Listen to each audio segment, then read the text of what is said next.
Тэгэхээр манай нэг багш тэгж ялжсэн. Бид одоо бурхан болно гэдэг ингээд одоо буюу хураагаад ингээд бяцлал хийгээд ингэх юм аа.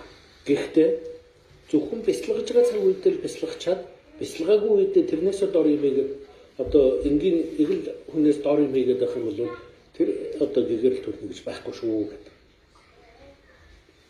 Тэгвэл тэгээ яаж бяцлагдаг гэхээр жүнжийн налжраар л бяцлагдаг юм шүү дээ.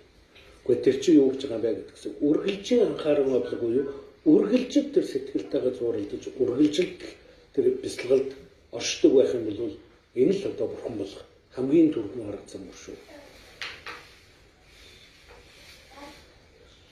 Тэр сайн өдрөмж бай, муу өдрөмж бай, ямар ч өдөр тутамдаа буйны үл шандах нь хэрэгтэй байх.